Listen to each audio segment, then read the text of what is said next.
वसुदेवसुतं देवं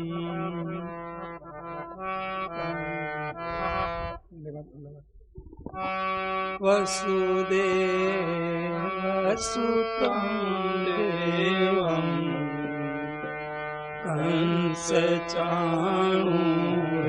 कंसचाणूरमर्दनं वसुदेवसुतं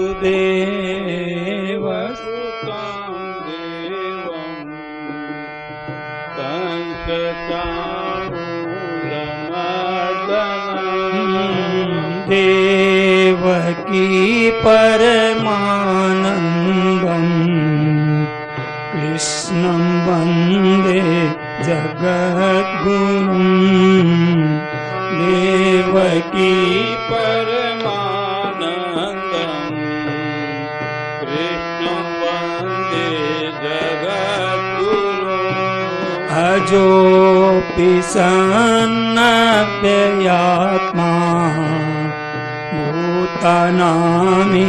भूतानामीश्वरोऽपि सन् अजोऽपि सन्नव्ययात्मा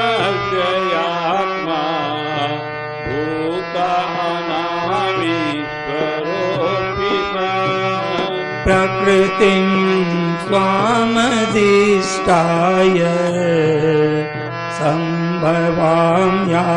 सम्भवाम्यात्ममायया प्रकृतिं स्वामधिष्ठाय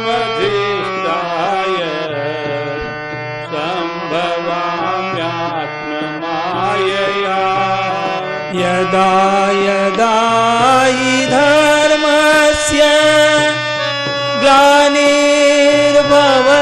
भारत यदा यदा हि धर्मस्य ग्लानिर्भवति भारत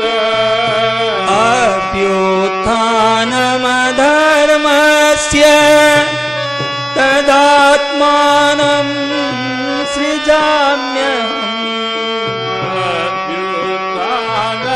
अभ्युत्थानमधर्मस्य तदात्मानं सृजाम्यहम् परित्राणाय साधूनां विनाशाय च दुष्कृतां परित्राणाय साधूनां विनाशाय च दुष्कृतां धर्म संस्थापनार्थाय संभवामि युगे युगे धर्म संस्थापनार्थाय संभवामि युगे युगे जन्म कर्म च मे दिव्य एवं यो वेत्ति तत्त्वतः जन्म कर्म च मे दिव्यमेवं यो वेत्ति तत्त्वतः त्यक्त्वा देहं पुनर्जन्म नैति मामेति सोऽर्जुन त्यक्त्वा देहं पुनर्जन्म नेति मामेति सोऽर्जुन वीतराग भय क्रोधा मन्मया मामुपाश्रिता वीतराग भय क्रोधा मन्मया मामुपाश्रिता बहवो ज्ञान तपसा पूता मद्भावमागताः बहवो ज्ञान तपसा पूता मद्भावमागताः वसुदेवसुतं देवं कंसचाणूरमर्दनं वसुदेवसुतं देवं कंसचाणूरमर्दनं देवकी परमानन्दं कृष्णं वन्दे जगद्गुरुं देवकी परमानन्दं कृष्णं वन्दे जगद्गुरुं हरे राम राम राम हरे हरे हरे राम राम राम हरे हरे हरे कृष्ण कृष्ण हरे हरे कृष्ण कृष्ण कृष्ण हरे हरे हरे राम राम राम हरे हरे हरे राम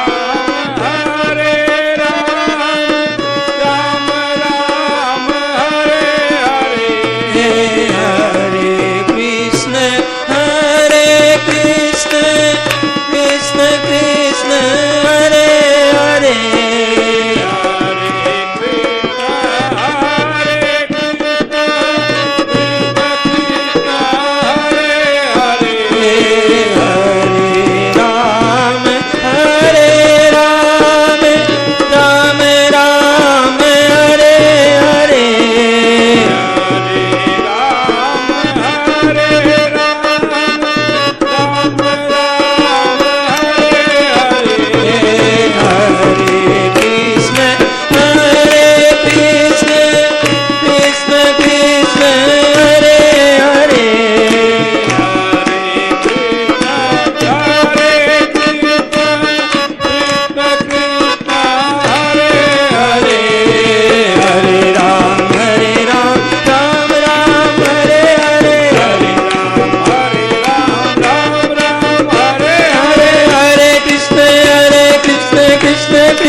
हे नाथ, हे मेरे नाथ, मैं आपको भूलूं नहीं।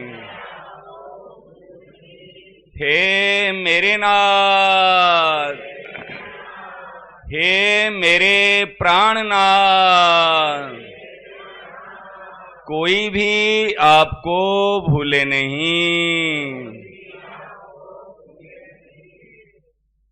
एकदम चुप शांत नीरव होकर के हम सब बैठ जाएंगे।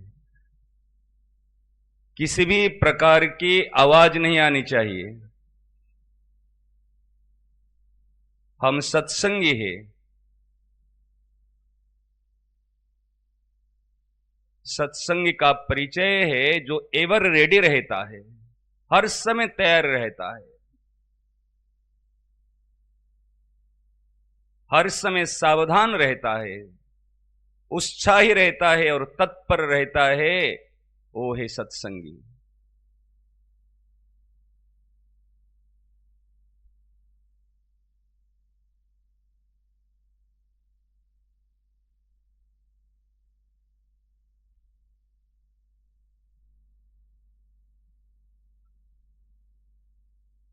देश की रक्षा, देश की गरिमा, देश की महिमा को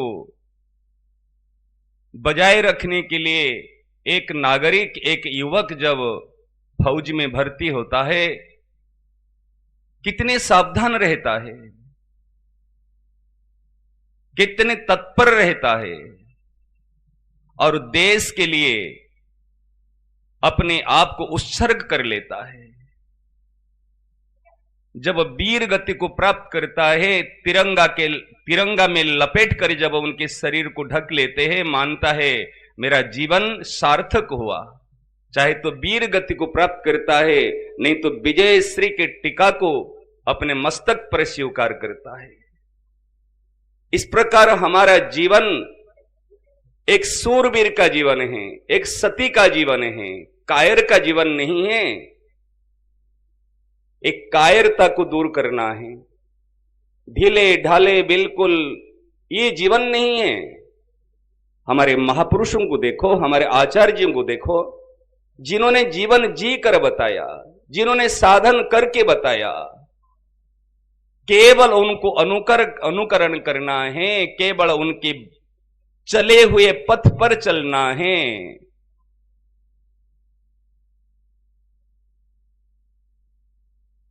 ऐसे तो लगता है सत्संग के समय में बिल्कुल पिन ड्रॉप साइलेंस।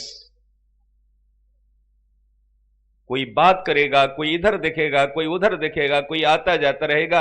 ये प्रदर्शन नहीं है, ये मनोरंजन नहीं है, ये दर्शन है, ये जीवन है, ये लक्ष्य है, ये ध्येय है। महापुरुषों ने इसीलिए गंगा किनारे चयन किया और इसलिए हमको यहां पर बैठाया। एकमात्र लक्ष्य है, यहां पर दो लक्ष्य नहीं है कुछ, एकमात्र लक्ष्य है महापुरुषों के आज्ञा के अनुसार चलना। और महापुरुषों की एक आज्ञा है ईश्वर सन्मुख होना और संसार से विमुख होना।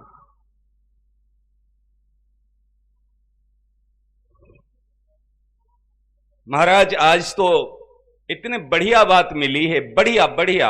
आज हमारे मन में आ रही थी, बाबूजी शायद आ नहीं पाएंगे, शरीर की कोई ये, कल बाबूजी अगर केशवराम बाबूजी जी नहीं आएंगे ना, उनको बुला के उठा के लेके आएंगे, बैठाएंगे। ऐसे बढ़िया बात मिली महाराज। ये सेठारी, गंगा मैयारी और महाराज जी प्रसाद मेरी बात नहीं है, इसलिए छाती ठोक के निर्भीक होकर कहता हूं। मेरी बात होती तो मैं अभिमान करता, ये कहीं संकोच होता, मुझे संकोच नहीं है। अभी अभी इतने बढ़िया बात मिली है और कल्याण की बात है, जीवन मुक्ति की बात है, प्रेम की बात है। ये मेरी बात नहीं, इस शरीर में कुछ भी एक तिल भी मेरा नहीं है। मैंने पहले महाराज जी कह चुका था और उनको पूरा ज्ञान है, इसीलिए निर्भीक होकर कहता हूं, निशंक होकर कहता हूं। ये बात केवल केवल केवल 100% क्या 101% केवल महापुरुषों की है।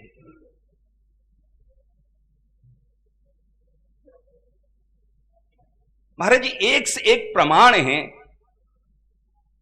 बाबूजी ध्यान देना, कितने बढ़िया बात है, यही मंगलाचरण हमारे लिए है।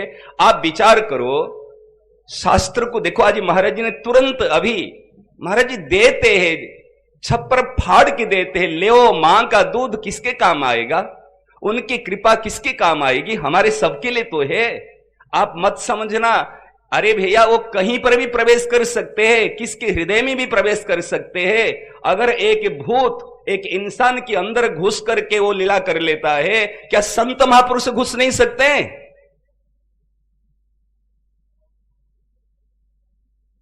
अब विचार करो, अगर प्रेतात्मा भूत एक वो घुस प्रवेश कर जाता किसके अंदर, क्या महात्मा संत प्रवेश नहीं कर सकते? वो ही कह रहे। तीन बात महाराज जी ध्यान देना, आज सुबह चर्चा हुई थी अपने, महाराज जी देते हैं नवीन नवीन नई नई तरीका। ये मेरा पूरा विश्वास है बाबूजी, महाराज श्री की खोज बंद नहीं हुई है, महाराज श्री अभी तक भी खोज में लगे हैं।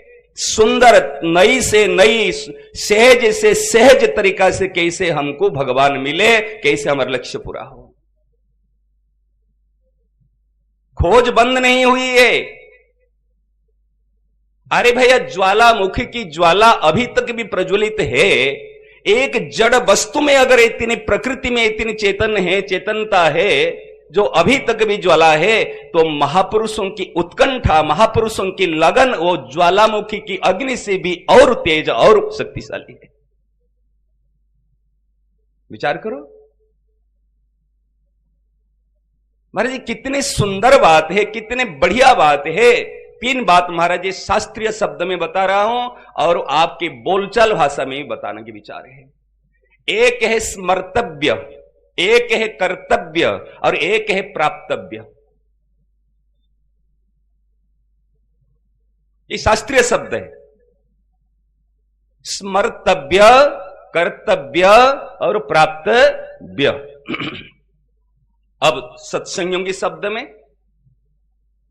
फिर उनसे भी सरल शब्द में, स्मर्तव्य मतलब स्वरूप का बोध,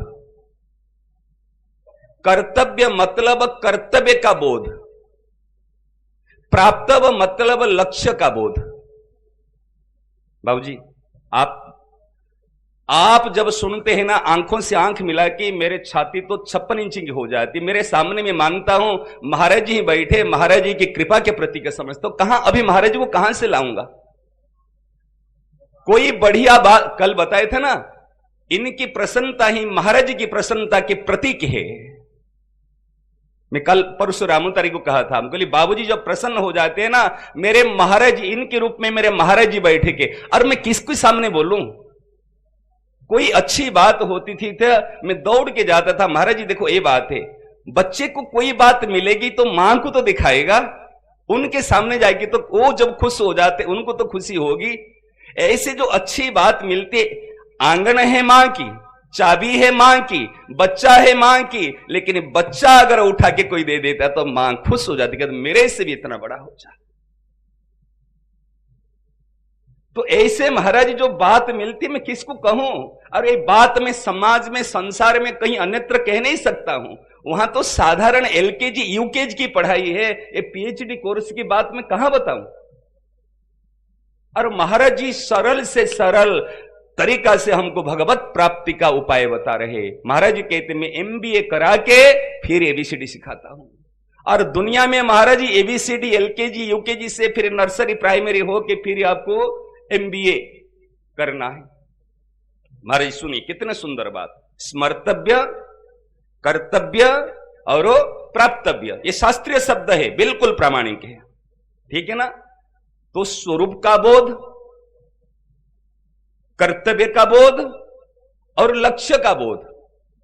मेरा लक्ष्य क्या है? लक्ष्य का बोध है प्राप्तव्य, कर्तव्य का बोध है कर्तव्य, और अपने आप स्वरूप का बोध है स्मर्तव्य।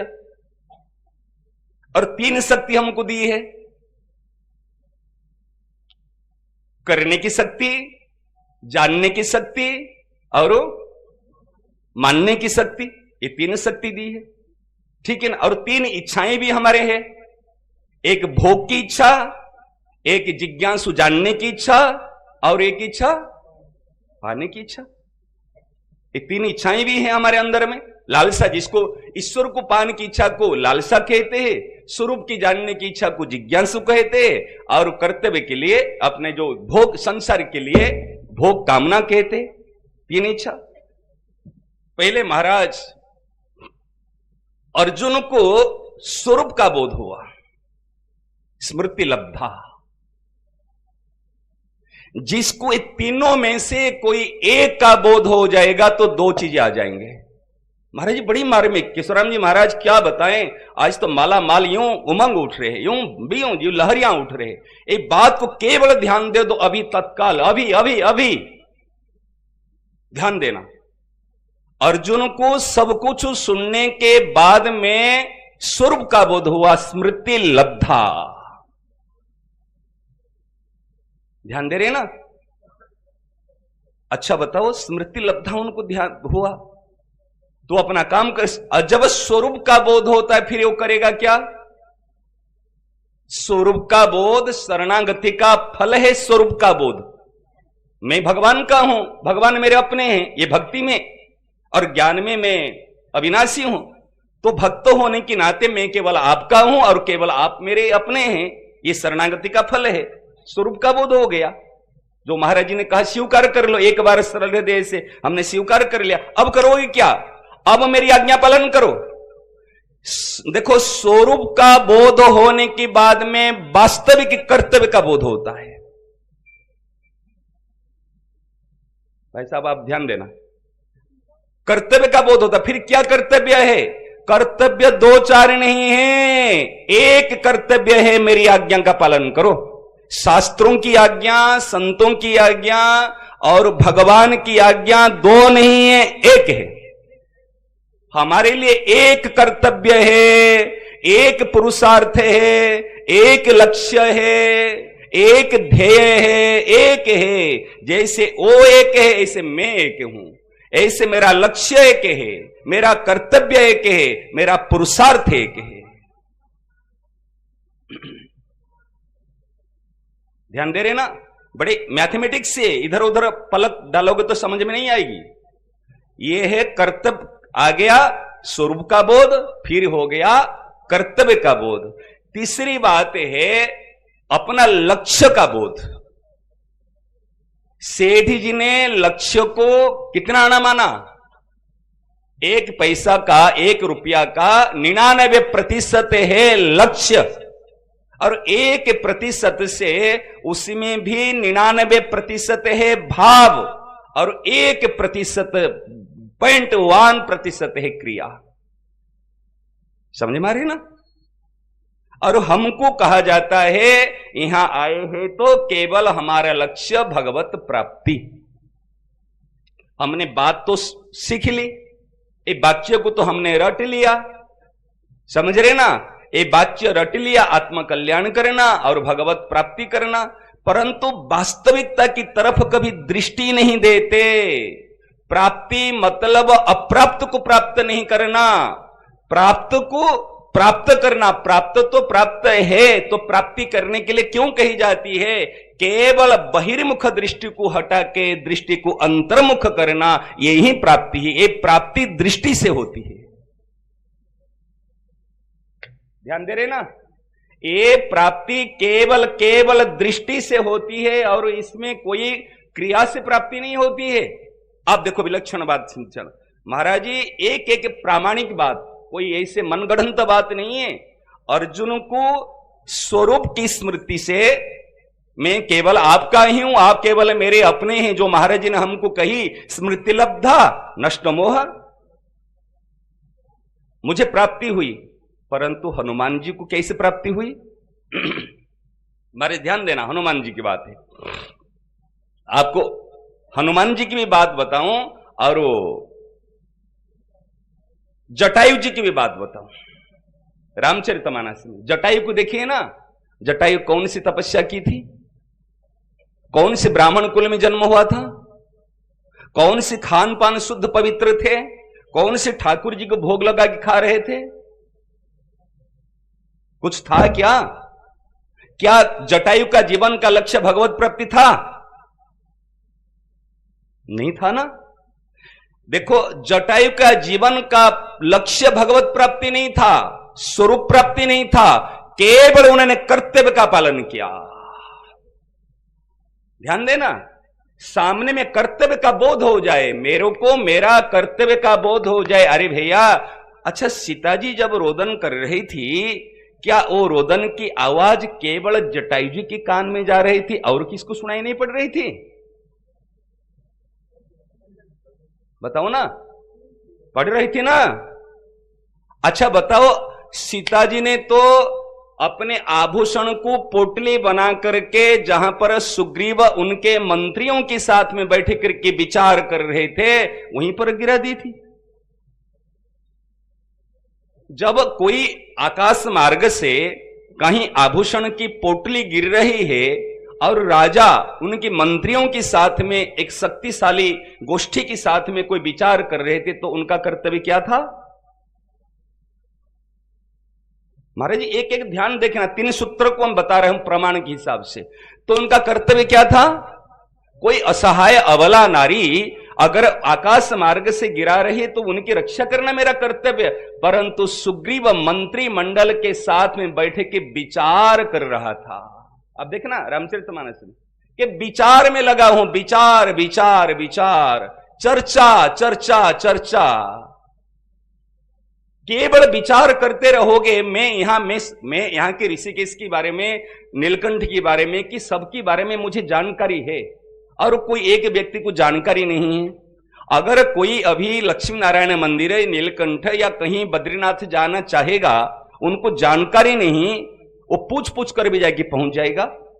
परंतु मुझे जानकारी है, हम सभी को जानकारी है। और कैसे जाएंगे, कब जाएंगे, किस प्रकार जाएंगे, और बैठे कि 10 घंटे से या 10 दिन से विचार कर रहे हैं, लेकिन उस विचार को वास्तव में कार्य में परिणत नहीं कर रहे हैं। और कोई विचार नहीं किया, एक बार विचार किया कि मुझे जाना है, कैसे जाना मुझे पता नहीं, मुझे जाना है, उसने चल पड़ा। सुग्रीव इस प्रकार कर रहा था, मंत्रिमंडल को कि विचार कर रहा था, लेकिन वो गिरने के बाद में वो विचार उनका चालू है, विचार छोड़ा ही नहीं। अब रामचरितमानस देखना, एक एक चौपाई, नहीं तो प्रमाण अभी खोल के है, समय जाएगा, मैं मूल बात को बता रहा हूं। और देखो जटायु ने जैसे सुनी, अरे, और संबंध किसके साथ था, संबंध सीता जी के साथ संबंध नहीं है, संबंध दशरथ जी के साथ था। दशरथ के साथ में संबंध होने के नाते ये पुत्र है, ये पुत्र बधू है, ये मेरी बेटी है। ऐसे महाराज भगवान के साथ हमारे डायरेक्ट संबंध है। आज जटायु जी मान रहा था दशरथ मेरे मित्र है, मित्र होने के नाते उनका बेटा मेरा बेटा, और उनके बेटे की बधू, पुत्र बधू मेरी बेटी है। और उन्होंने महाराज क्या अपना कर्तव्य स्वरूप का बोध नहीं है, भगवत प्राप्ति के लिए उन्होंने सीता जी को रक्षा करने के लिए नहीं गया, केवल अपने कर्तव्य को रखने के लिए कर्तव्य का बोध हुआ, मेरा क्या कर्तव्य है। जब कर्तव्य का बोध हुआ, फिर दृष्टि अपनी ओर गई, अरे तुम बूढ़ा है, कहां रावण कहां तुम। रावण दशानन महाराज सामान्य नहीं है, जिन्होंने संपूर्ण देवताओं को अपने कहते सिंहासन के वो पहिया में बांध के रखा है। आज वरुण देवता को कहता, अरे जल भरा दो, जल भर, वहां पर जल भरने के लिए दूसरा कोई नहीं है, वरुण देवता वहां सेवा में है। वायु देवता झाड़ू देने में है। सारे देवता को जो रावण रखा है, और चलता तो पृथ्वी डगमगाती है। ऐसे त्रिलोकी विजयी रावण, और वो रावण को जहां कर्तव्य का बोध होता है, वहां कहते रे रे दुष्ट। कोई मिनिस्टर को कोई कह देगा रे रे दुष्ट, कम पे आ जाए, महाराज जी कल अभी बंदी बना दे, कुछ करा दे। और त्रिलोकी विजयी रावण को जटायु क्यों कह रहे, ताकत कहां से आई, जब कर्तव्य का बोध हुआ उनके अंदर में शक्ति आई। जब स्वरूप का बोध होगा हमारे अंदर में शक्ति आएगी। कर्तव्य का बोध हुआ तो शक्ति, रे रे दुष्ट। और उन्होंने वृद्ध शरीर में महाराज अटका भी नहीं, उन्होंने अपनी ओर देखा ही नहीं, अपना कर्तव्य को देखा। मैं कर सकता हूं, नहीं कर सकता हूं, सक्सेस होऊंगा या अनसक्सेस होऊंगा, वो परिणाम को उन्होंने देखा नहीं। मां फलेषु कदाचन, उन्होंने कर्मण्य एवं अधिकारम स्ते, मेरा कर्तव्य में अधिकार। क्यों कर्तव्य है, मेरे पुत्र वधू को रक्षा करना, ये मेरा कर्तव्य है। उन्होंने महाराज कूद पड़ा और रावण के साथ में जाकर फाइट किया, युद्ध किया। कहां वृद्ध कहां रावण। और उन्होंने महाराज रामचरितमानस देखोगे, उन्होंने चोंच मार के रावण को मूर्छित करा दिया, कुछ पल के लिए रथ से गिरा दिया, इधर बाहर लाके गिरा दिया ऐसे। अच्छा फिर क्या हुआ, सीता जी की तो रक्षा नहीं कर पाया। हम जब यूथ को बता रहे हैं कि लड़का के एक बच्चा ने कहा, एमबीए का बच्चा कहा, जटायु जो कह रहे हैं, मैं जटायु का नाम नहीं लेता हूं, उस समय में दूसरा नाम लेता हूं। उन्होंने कहा वो तो सक्सेस नहीं हुआ। उनके लिए सक्सेस का मीनिंग क्या है, मन चाहिए हो जाना क्या सक्सेस है, मन की विपरीत होना क्या अनसक्सेस है। आज जटायु जी को देखो, उन्होंने क्या रावण को मार पाया, नथिंग, नहीं। क्या सीता जी को रक्षा कर पाया, नहीं। परंतु उनकी जीवन में ग्लानि नहीं है, अफसोस नहीं है, पश्चाताप नहीं है। सक्सेस क्या है, इंटरनल पीस, प्रसन्न, happiness is equal to success. समझ में आ रहे ना, internal peace plus happiness is equal to success. अपने हृदय की प्रसन्नता, मन की शांति, ये ही सफलता। महाराज जी एक एक शब्द को ध्यान देना। रावण को मार नहीं पाया, सीता जी की रक्षा कर नहीं पाया, जिस उद्देश्य ले कर्तव्य किया था वो कर्तव्य, लेकिन अफसोस नहीं है। पड़ा है रावण, पंख काटा है, पड़ा है, लेकिन महाराज जी से उस समय में प्रभु आ रहे हैं, कोई दुख नहीं है। मृत्यु आ रहे लेने के लिए, कहे मृत्युदेव खड़े हो जाओ, रुक जाओ, मेरे कर्तव्य बाकी है। क्या कर्तव्य का बोध है? हम कहते हम क्या कर सकते हैं? अरे भैया मेरे मन में तो आ रहे हैं, यहां के गीता भवन सेठ जी का धाम है, सेठ जी की संस्था है, ये पवित्र भूमि है, गीता भवन पवित्र भूमि। यहां के लिए हम जितने सत्संगी भाई बहन हैं, यदि सब एक एक झाड़ू पकड़ लेंगे, यहां पर सफाई कर्मचारी की जरूरत पड़ेगी? बताओ ना। सफाई कर्मचारियों की जरूरत पड़ेगी क्या? केवल सेवा की बातें सुनेंगे, सेवा की बातें करेंगे, लेकिन प्रैक्टिकल में कुछ नहीं है। वही गंदगी में पड़े रहेंगे, गंदगी देख रहे ये, लेकिन किसी की मन में नहीं आज मैं थोड़ा सा झाड़ू उठा के ऐसे साफ कर लूं, और बातें करेंगे सेवा की, बातें करेंगे तत्वबोध की। ये हमारी सबकी बात कर रहे हैं। क्या है? क्या घर में माता बहन अपने घर की झाड़ू नहीं देती है? क्या अपने बाहर की सफाई नहीं करती है? यदि आप प्रत्येक सत्संगी अपने घर की और घर की बाहर की सामने की झाड़ू उठा दे, तो यहां पर कर्मचारियों की क्या आवश्यकता रहेगी 4 महीना के लिए? क्या बताओ? भवन की दृष्टि से, व्यवस्था की दृष्टि से जो रखना है रखो, हम उनको हटाना नहीं, लेकिन हमारा भी तो कर्तव्य होता है ना। प्रकरण चल रहे कर्तव्य की बोध। स्वे स्वे कर्मणि अभिरतः संसिधिम लभते नरः। अपने अपने कर्तव्य के द्वापालन के द्वारा संसिधि माने सफलता, और सफलता माने प्रसन्नता, वो प्रसन्नता को प्राप्त कर लेता है। आप देखो ना, एक बार झाड़ू दे के देखो, आपके हृदय में प्रसन्नता होगी क्या नहीं होगी, आप बता देना। ये ही सफलता है, ये ही जीवन की श्रेष्ठता। देखो ध्यान देना, फिर क्या हुआ?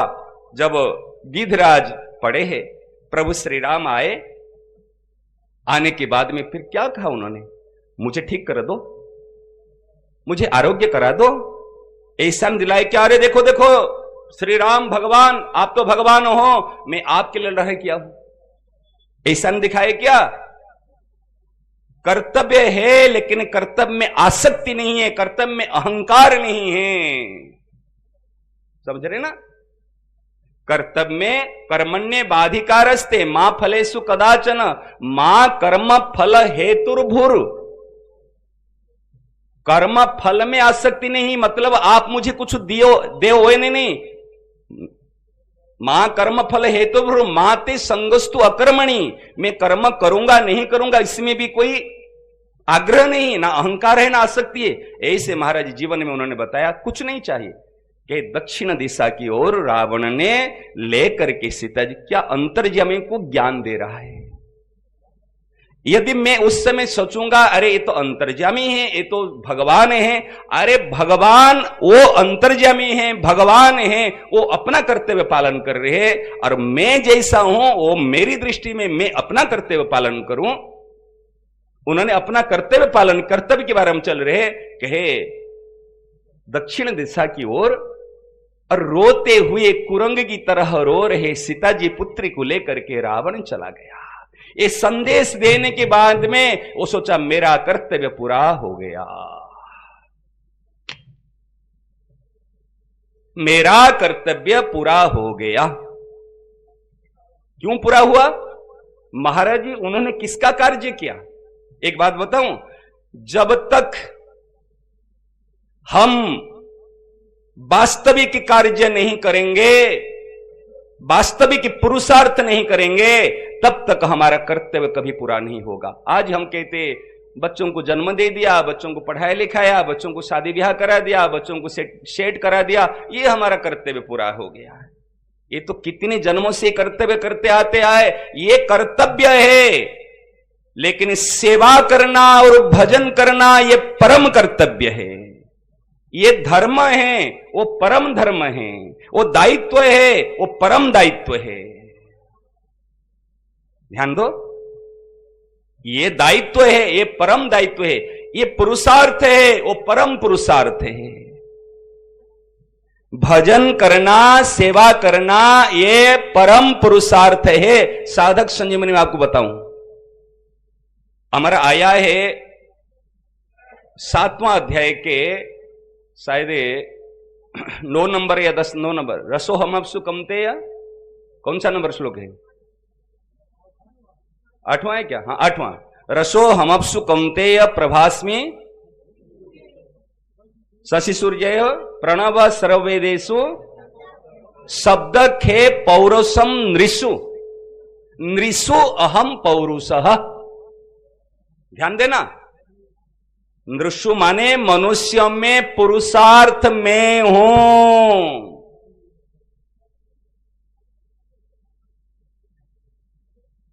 पुरुषार्थ, भगवान कहते मैं पुरुषार्थ हूं। और हम किसके लिए पुरुषार्थ करते हैं? अभी हम व्यापार करते किसके लिए? कल बताए थे ना, नौकरी करते किसके लिए? मकान बनाते किसके लिए? संस्था बनाते हैं किसके लिए? केवल मात्र पुरुषार्थ। महाराज, जो पुरुषार्थ ईश्वर के लिए नहीं है वो पुरुषार्थ नहीं है। केवल 2 पुरुषार्थ है, एक सत्संग करना पुरुषार्थ है, सुनो, भजन करना पुरुषार्थ है। जो अपने लिए कुछ भी करता है वो पुरुषार्थ नहीं है।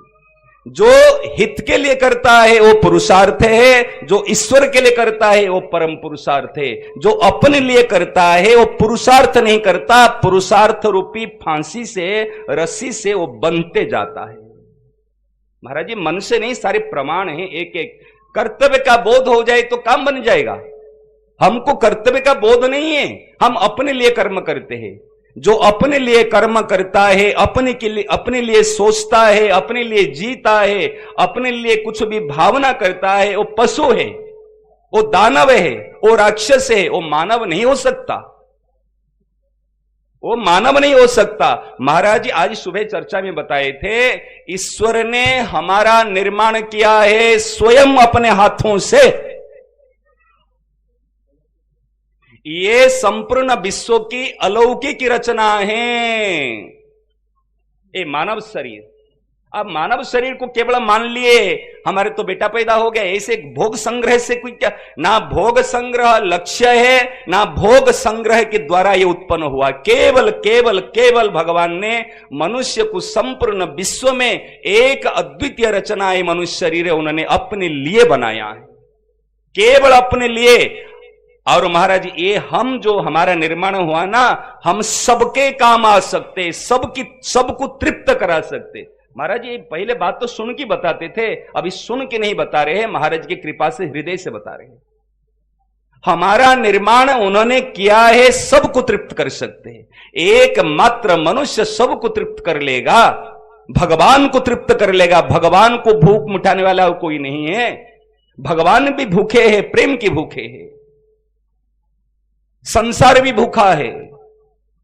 सबको तृप्त करने की शक्ति हमारे में है। आप देखो, अभी कर्तव्य का बोध बता रहे था, जब कर्तव्य का बोध हो गया मैं और अपना कर्तव्य को हम सुचारू रूप से पालन करेंगे, अफसोस रहेगा, चिंता रहेगी। अरे भैया, अभी भी सुबह शाम दोपहर जो अपना नियम है, जो प्रदत्त नियम, गुरु प्रदत्त नियम है, या जो हम अगर ठीक तरीका से करते, ईमानदारी से करते, तो हमको यहां पर संतोष हो, शांति मिलती है। अब जटायु जी को देखो, उनको स्वरूप का बोध नहीं है, लक्ष्य का बोध नहीं है, लेकिन कर्तव्य का बोध से वो अपने सफलता को प्राप्त कर ले। फिर उन्हें अंत्येष्टि क्रिया, महाराज उनके गोद में प्राण छोड़े और अपने हाथों से राघवेंद्र सरकार उनकी अंत्येष्टि क्रिया स्वयं के, जो कि दशरथ जी को जो चीज नहीं मिली। ये बात सुने हमने, कर्तव्य की बोध। देखो, अर्जुन को भगवान ने स्वरूप का बोध कराया, उनका बोध हुआ। अभी जटायु जी का कर्तव्य का बोध हुआ तो उनका लक्ष्य प्राप्ति हुआ। अब हनुमान जी की बात सुनते। रामचरितमानस में महाराज जी हनुमान जी का देखो, एक एक बात, 3 बात को हम उदाहरण देते हैं। जब राम जी ने लक्ष्य का बोध कराया, कैसे, किसको? देखो महाराज जी, स्वरूप का बोध हो जाए तो भी कर्तव्य में आना पड़ेगा, लक्ष्य का बोध हो जाए तो कर्तव्य में आना पड़ेगा, और कर्तव्य का बोध हो जाए तो दोनों प्राप्त हो जाएगा। ये विशेष बात मिली। अब ध्यान देना, अभी प्रमाण बता रहे आपको। ये सामने में रामचरितमानस से है, इसलिए इससे आप कहेंगे मन से बोल देता है। अब देखो जब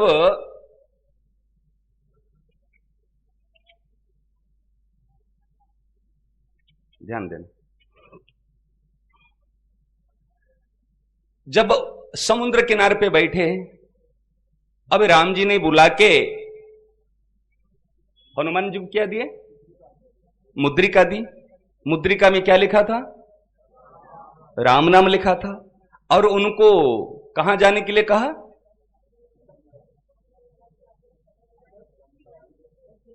दक्षिण दिशा की ओर जाने के लिए कहा, और सीता जी की खोज करने। पहले तो भगवान ने मुद्रिका दे दी, ठीक है ना, राम नाम की मुद्रिका, और दक्षिण दिशा की ओर जाने के लिए उनको आदेश दिया, और सारे बंदर सेना दूसरी दिशा में गए।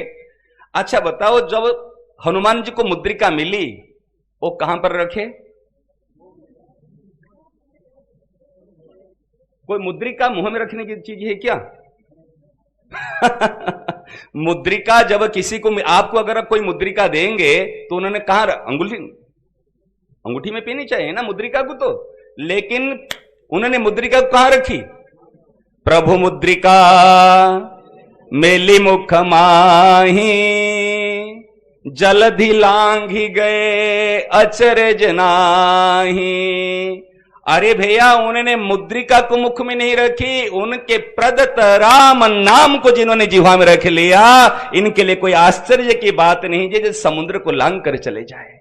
एक तो ईश्वर प्रदत्त, एक तो गुरु प्रदत्त जो नाम मिलता है, केवल इसको हाथों में मत रखो, माला में मत रखो, उसको मुख में धर लो, और मुख में धर के उसका रसास्वादन करता रहो। जो रसायन मिलेगा वो रसायन से शक्ति मिलेगी, और वो शक्ति से ही हम वास्तव में कार्य कर लेंगे। वास्तव में हनुमान जी अपने शक्ति से पवन तनय बल पवन समाना, पवन पुत्र की बल के कारण से वो समुद्र को लांघ नहीं पाए।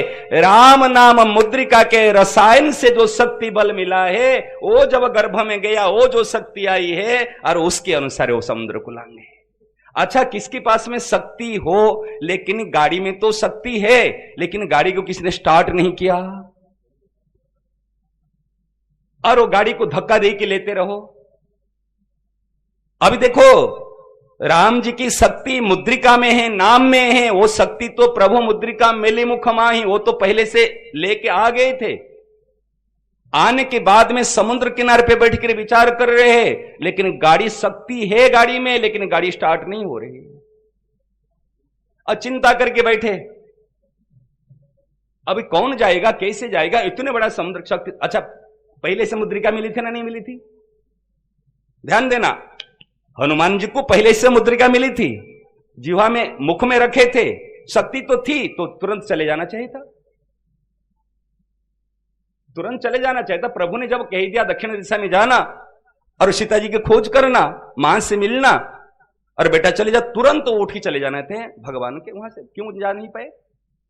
और सारी मंत्रिमंडल के साथ में जामवान जी है, अंगद जी है, सब सबके साथ में आए, और आकर के समुद्र किनारे बैठे, और बैठे के विचार कर रहे। और विचार करते समय ध्यान देना, कितनी सुंदर बात बता रहे हैं। उस समय में निज निज बल सब काहू भाषा, पार जाई कर संशय राखा। अपने अपने सब निज निज बल की गरिमा के, मैं ये कर सकता हूं, वो कर सकता हूं, परंतु संशय है, वहां जा सकता हूं नहीं जा सकता हूं।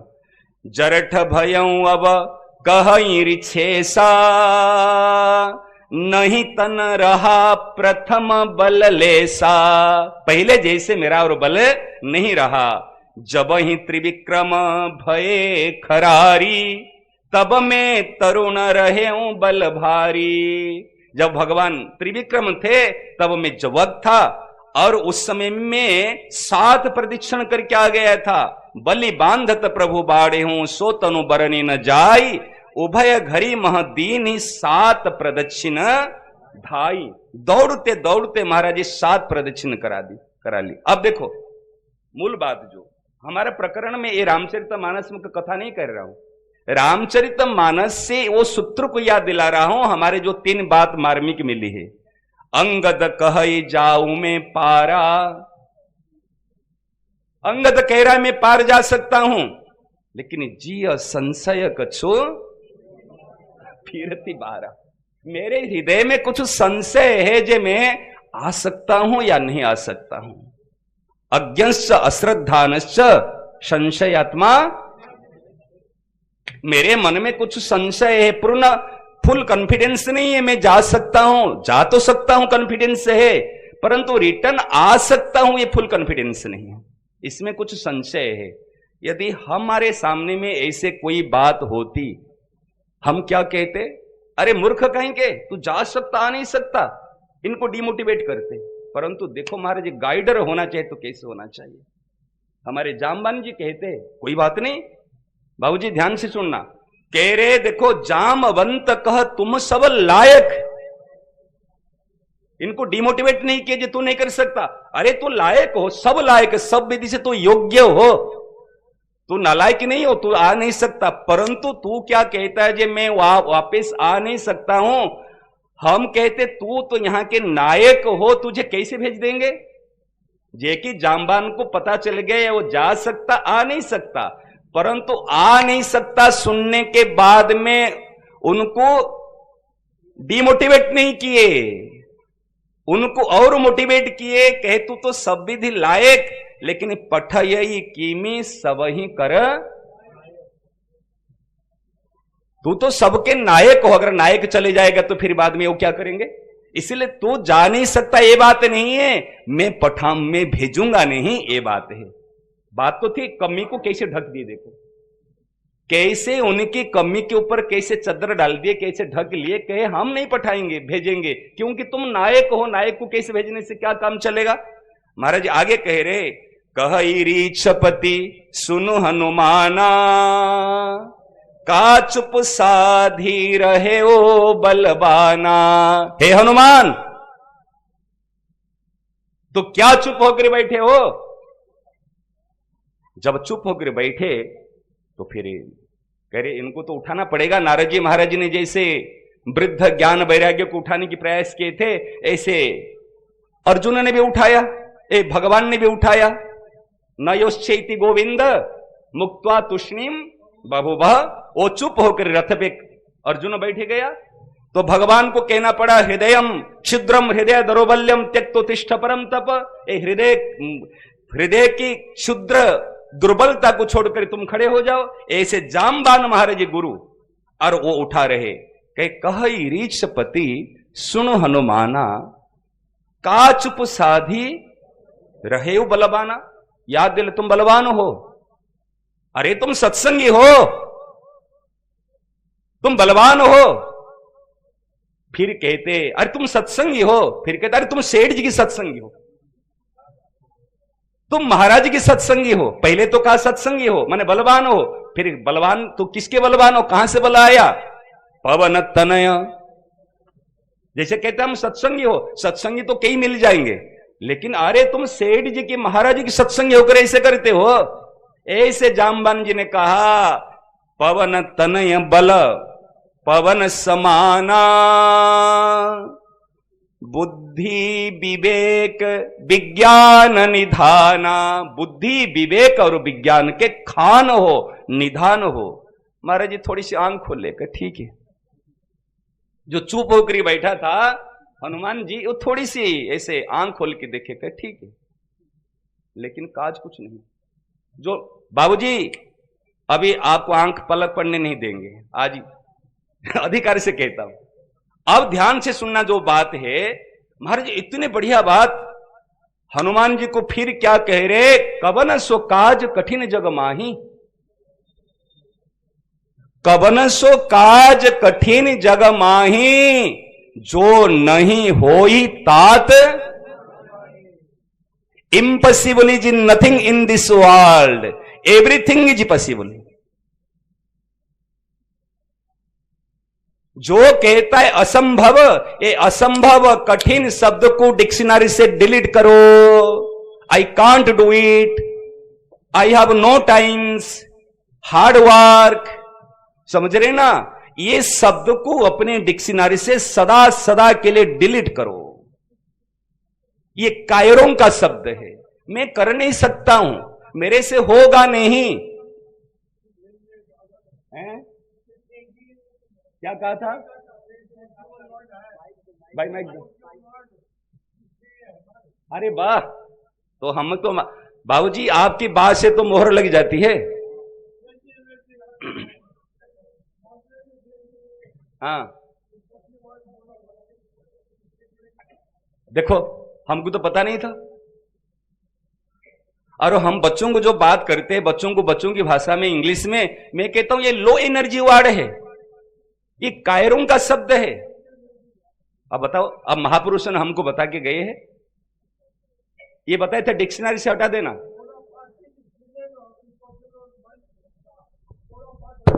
माइक दो, सुनाई नहीं पड़ी। बोनापार्ट फ्रांसीसी, हाँ, उसकी डिक्शनरी में इम्पॉसिबल नहीं था। अच्छा, और मेरे कोई वर्ड इम्पॉसिबल नहीं है। अरे वाह, मैं कल्याण गुप्ता संपादन कर सकता हूँ, कल्याण संपादन कर सकता हूँ, हाँ, चाहे जो कर सकता हूँ। अरे वाह, देखो सेठ बता तो दिया, नेपोलियन बोनापार्ट था। नेपोलियन बोनापार्ट, हाँ, उसकी डिक्शनरी में इम्पॉसिबल कोई शब्द नहीं है। से जी कहा, हाँ, नेपोलियन बोनापार्ट की डिक्शनरी में हाँ, इम्पॉसिबल नहीं था। वाह, हाँ, तो मैं किसी वर्ड काम को इम्पॉसिबल नहीं समझता हूँ।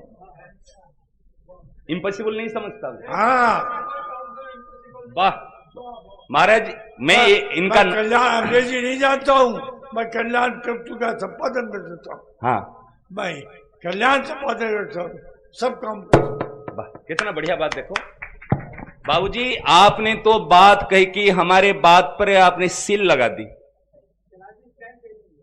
पूरे आपने मोहर लगा दी इसी बात पर। अब हम कह सकते हैं सेठ जी के, क्योंकि सेठ जी के वाक्य तो महाराज मैं नेपोलियन बोनापार्ट, हाँ मैं कह सकता हूं। जब आपको सेठ जी ने ऐसे बात कही, ये तो हमारे लिए बहुत माने स्टांप लग गई, केंद्र सरकार की स्टांप है। बांकुड़ा में सेठ जी लिखे। हैं? बांकुड़ा में केंद्र सरकार की स्टांप मोहर लगने के बाद में सब अल्लाह ग्रांटेड, ऐसी बात है महाराज। कुछ भी असंभव नहीं है, कुछ भी असंभव नहीं है। उत्साही व्यक्ति के लिए कठिन से कठिन काम भी सरल हो जाता है, और प्रमादी आलसी के लिए सरल से सरल काम कठिन हो जाता है। कार्य कठिन नहीं है। ये सत्संग में क्यों बुलाते हैं? सत्संग में गुरु कोई बाहर से ज्ञान ला के अंदर नहीं घुसा देता है, हमारे अंदर जो विवेक है, हमारे अंदर जो विश्वास है, उसको जागृत कराता है, उसको प्रकट कराता है। एजुकेशन का मतलब यही है। हाँ। एड्यूस, हाँ हाँ, हाँ, एजुकेशन का मतलब यही है। यही है, एड्यूस, उत्साहित है। हाँ, इसलिए जब तक एक्साइटमेंट नहीं है, रेडीनेस नहीं है और डिटर्मिनेशन नहीं है, हो कैसे सक्सेस को अचीव कर लेगा? महाराज आज तो माला माल है। आपने इतने सुंदर बात मोहर लगा दी। हमको तो बच्चों को हम बताते रहे थे, यूथ को। मैंने कहा देखो नेपोलियन बोनापार्ट की बात बताऊं, उन्होंने जहां जहां युद्ध करने के लिए जाता था, मात्र उनके पास में 500-700 सैनिक है, कोई ज्यादा नहीं है। उनकी आप बायोग्राफी पढ़ लेना। और उसको लेकर के जल, उसमें समुद्र यात्रा है, समुद्र में जाता था। जहां पर जाके जहाज पहुंचे और वहां जाने के बाद में बम लेकर के उस जहाज को ब्लास्ट कर लेता था। समझ रहे? वहीं खत्म। कह देखो भैया, करो नहीं तो मरो, डू और डाई। उनका शब्द में डू और डाई, करो नहीं तो मरो। चाहे तो सक्सेस को अचीव करो, नहीं तो जाने के तो कोई चारा नहीं है होती। और कहां जा सकते? जब महाराज लगन लगती थी उस समय में, अरे मेरे को इतनी सी है और कुछ जाने, वापिस तो जा नहीं सकते, अभी करेंगे नहीं तो मरेंगे, जी जान से। मात्र 500-700 सैनिक हजारों पर भारी पड़ते थे। एक बार की बात है, बाबूजी ने कहा तो उनका नाम लिया तो एक बात बता दूं। एक बार की बात है, नेपोलियन बोनापार्ट जब युद्ध चल रहा था, उनके जो मंत्री, खास मंत्री था, उन्होंने कहा ये शब्द कहां से आया है, जहां से उत्पत्ति हुई, इम्पॉसिबल इज नथिंग, वो उसी समय की बात है। उन्होंने कहा अरे भैया वो जो ये पहाड़ है, इस पहाड़ को क्रॉस करके हम जा सकते हैं। उन्होंने उस समय में उनका मंत्री था कि सर दिस इज इम्पॉसिबल, उन्होंने यूज किया दिस इज इम्पॉसिबल। परंतु नेपोलियन बोनापार्ट के जीवन में था, उनको इम्पॉसिबल शब्द ये सुनना पसंद नहीं, बिल्कुल पसंद नहीं कर, और तुरंत तलवार निकाला, नंगी तलवार, बिल्कुल ऐसे गर्दन उड़ा दिया, टक तुम मार दिया। और उनकी जो साधारण सिपाही है, मार देने के बाद वो पड़ा है वहां पे, देख रहे सब तड़प के मर रहा है, और उसने एक साधारण सैनिक को, क्या हम जा सकते हैं? उन्होंने कहा ऑफ कोर्स अवश्य, चलो। इम्पॉसिबल शब्द को उन्होंने लाइक नहीं किया, तुरंत मार लिया। उन्होंने साधारण सैनिक को पूछा क्या हम जा सकते हैं इसको कर? ऑफ कोर्स अवश्य, निश्चित, चले। और जाकर के ये कि फिर उन्होंने जीवन का सिद्धांत, impossible is nothing in this world, everything is possible. जब डिटर्मिनेशन हो जाए, दृढ़ निश्चय हो जाए, गीता जी महाराज ये हमारी सारी शास्त्रों की बात है, ये तो बच्चों की भाषा में इंग्लिश में बता रहे हैं। जब सम्यक व्यवसित ही सह, जो अच्छी तरह से निर्णय कर लिया, स्वयं के द्वारा निश्चय कर लिया, क्या कभी अनसक्सेस भी अचीव करेगा? बताओ। आज जटायु जी ने क्या किया? कौन सी उनके पास शक्ति थी, कौन सा ज्ञान था, कौन सी सैनिक थे, कौन सी उनके पास थी, परंतु डिटर्मिनेशन, अपना कर्तव्य का बोध था, मेरा कर्तव्य है, मैं करूंगा। वो सक्सेस भी अचीव कर लिया। अब देखो हनुमान जी के लिए क्या कह रहे, हनुमान जी महाराज जैसे कहे पवन तनय बल पवन समाना, हमको कहेगा तू बड़े मिनिस्टर हो, तुम राष्ट्रपति हो, तुम ये हो। महाराज जी ये तो शरीर का परिचय है, ये तो यहीं का परिचय। ऐसे जामबान जी ने, महाराज ध्यान देना बाबूजी, उन्होंने परिचय किया, शरीर का परिचय दिलाया, पवन तनय बल पवन बुद्धि विवेक विज्ञान। एक तो शरीर का परिचय दिला, तो अमुक का बेटा है, और तेरे पास में शक्ति है। अच्छा मेरे पास में करोड़ रुपया है, मैं करोड़पति अरबपति का बेटा हूं, लेकिन मेरा क्या कर्तव्य मुझे पता नहीं। समझ में आ रहे ना? आया ना? नहीं समझ में? मैं अरबपति का बेटा हूं और अरब खरब रुपया मेरे पास में है, मुझे क्या करना चाहिए क्या नहीं करना चाहिए, मुझे कर्तव्य का बोध नहीं, तो क्या करूंगा? ऐश करूंगा, आराम करूंगा, बड़ी बड़ी गाड़ियां लूंगा, बंगला बनाऊंगा, यही तो करूंगा। जब मेरे लक्ष्य का बोध नहीं, कर्तव्य का बोध नहीं, मैं करूंगा क्या? बताओ। यही जो वर्तमान स्थिति समझ में आ रही है ना? नहीं, यही तो करूंगा। ऐसे महाराज जी मेरे परिचय तो है, मैं एक अफसर था, जैसे हमारे राष्ट्रपति महोदय आए, मैं पहले राष्ट्रपति जब था गीता प्रेस गया था, अभी तो राष्ट्रपति, अभी भूतपूर्व राष्ट्रपति है, राष्ट्रपति था। आप उनकी भाषण में सुने ना? नहीं, जब राष्ट्रपति था, समझ रहे ना? परंतु भक्त का पोस्ट कभी एक्सपायर नहीं होता महाराज। ऐसे तो आप ध्यान देना, ये कह रहे हैं जब पवन तनय बल पवन समाना, बुद्धि विवेक विज्ञान निधाना, अपने बल का भी परिचय करा दिया, शक्ति का परिचय करा दिया, और अपना पूर्व ए का परिचय करा दिया। अब क्या कह रहे, ध्यान देना, कवन सुकाज कठिन जग माही, जो नहीं होई तात तुम पाही। ऐसे कौन सा कार्य संसार में कठिन है जो है तात तुम नहीं कर सकते हो? बल बुद्धि विवेक का ज्ञान कराने के बाद में कहे बल बुद्धि विवेक है, लेकिन तुम संसार में ऐसे कोई कार्य नहीं है जिसको तुम नहीं कर सकते, अर्थात तुम कर सकते हो। महाराज जी तब कहने के बाद थोड़ा सा श्वास चली, हाँ ठीक है, yes I can do it, लेकिन बैठे रहे, चुप थे, थोड़ा सा आंख घुमाए, फिर बैठे रहे। महाराज क्या बढ़िया बात, आधी पूरी चौपाई की जरूरत नहीं। जब जामबानी ने कहा राम काज लगी, राम काज लगी तब अवतारा, सुनता हूं भय हूं। अरे वाह, कहां जमीन पे उठ नहीं रहे थे, शोक मुद्रा में है, और सुनाते ही भय हूं। आधी बात तो इनके रिजल्ट है, आधी चौपाई तो रिजल्ट है। सुनते ही भयं पर्वताकार, ये तो परिणाम है, रिजल्ट। केवल जामवान जी ने कहा तब राम काज लगी। अच्छा बाबूजी आप बताओ, जब हनुमान जी को जामवान जी ने कहा राम जी का कार्य करने के लिए तेरा अवतार हुआ था, समझ रहे ना, ये जो हम सब यहां पर आए हैं, हम सब लोगों का कार्य क्या है? हमको क्यों भगवान ने मानव शरीर देकर भेजा है? ध्यान देना, हमारा जो निर्माण किया है, हमारा भी तो अवतार हुआ है, अवतार है ना नहीं? जब हम ऊपर से नीचे आए हैं, उतरने के नाम है अवतार। हमारा भी अवतार हुआ है हनुमान जी की तरह। महाराज ये जो सूत्र बताऊं, मेरे आज जो महाराज से बात मिली, तब काज लगी मम अवतारा,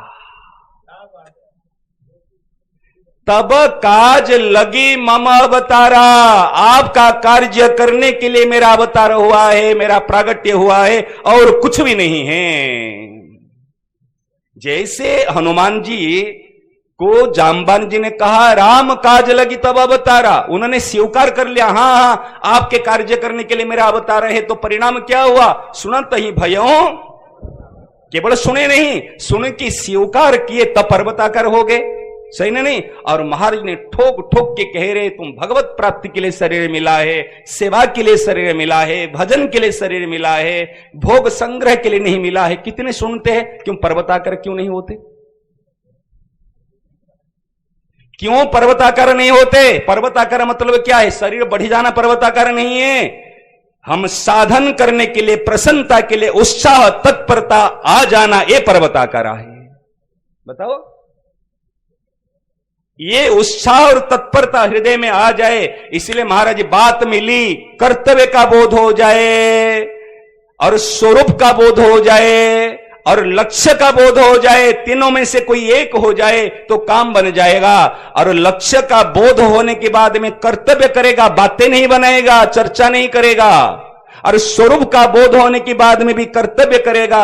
अर्जुन ने स्वरूप का बोध की बाद में करिष्ये वचनम तव, और आज्ञा का पालन किया। केवल आज्ञा का पालन वचन से नहीं किया, उन्होंने कर्तव्य से किया। जामवान ने कहने के बाद में हनुमान ने भी कर्तव्य का बोध उन्होंने करके बताया। आज गिद्धराज ने अपना कर्तव्य का बोध होने की बाद उन्होंने करके बताया। और हमारा कर्तव्य का बोध क्या है? सेठ जी के, महाराज जी के काज करने के लिए हमारा अवतारा है, तब काज लगी मम अवतारा। ये बात महाराज मिली आज। बताओ, यदि हमारे मन में ये बात बैठी जाएगी, सेठारी काम करने के लिए, महाराजेरा काम करने के लिए, महापुरुषर काम करने के लिए, भगवान का कार्य करने के लिए हमारा अवतार है, तो आलसी हो सकते हैं, प्रमादी हो सकते हैं, पर चर्चा कर सकते हैं, पर निंदा कर सकते हैं, टाइम का डिसयूटिलाइज कर सकते हैं, असाधन कर सकते हैं। अरे भैया साधारण बात बताऊं, मुझे फ्लाइट पकड़नी है, मुझे फ्लाइट पकड़ते समय अगर कोई व्यक्ति के जाते समय स्टेशन कहीं गाड़ी टकराई, किसी ने कुछ कहा, तो मैं उसके साथ लड़ाई झगड़ा करूं ना मेरे फ्लाइट के लिए दौड़ूं?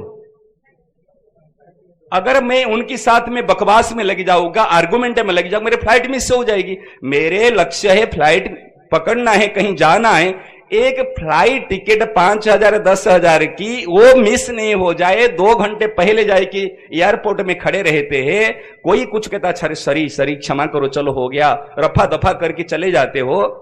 और हमारा जीवन का लक्ष्य है राम काज लगी तब अवतारा, महापुरुषों के कार्य करने के लिए हमारा अवतार है। और हमें बातें बनाते, परनिंदा करते, परचर्चा करते, और इधर उधर की दृष्टि जाएगी? बताओ ना महाराज, यही बात मिली है, तब काज लगी मम अवतारा। हे महाराज जी, आपका कार्य करने के लिए मेरा आना हुआ है, और कुछ नहीं। हे सेठ जी, ऐसे महाराज मैं केवल नहीं, सबको, हमारे सब सत्संगियों को कहना है, हे महापुरुष, हे सेठ जी, हे भगवान, हे गंगा मैया। दोनों में अंतर नहीं है। सेठ जी ने प्रत्यक्ष बता दिया, पहले संकोच करते थे, आओ संकोच नहीं करेंगे वहां, पहले संकोच करता था ये महापुरुष। अरे जो सेठ जी ने कह दिया सर्वज्ञ मानना, कह दो तो मैं सर्वज्ञ हूं, अंतर्जामी अगर मानते मैं अंतर्जामी हूं। और मैं नर आपसे भी सुना है, कोई अगर कहेगा मैं कहूंगा केशवराम बाबू जी से सुना है, वो सेठ जी के पास कह सकता हूं ना। कहते मैं कई बार तो रामकृष्ण की तरह लीला करता हूं और कई बार लौकिक लीला करता हूं। तो संत और भगवान में अंतर नहीं है ना, बिल्कुल अंतर नहीं है। ऐसे महाराज हम छाती ठोक के कहो तब काज लगी मम अवतारा, ये सूत्र याद रखो, तब काज लगी मम अवतारा।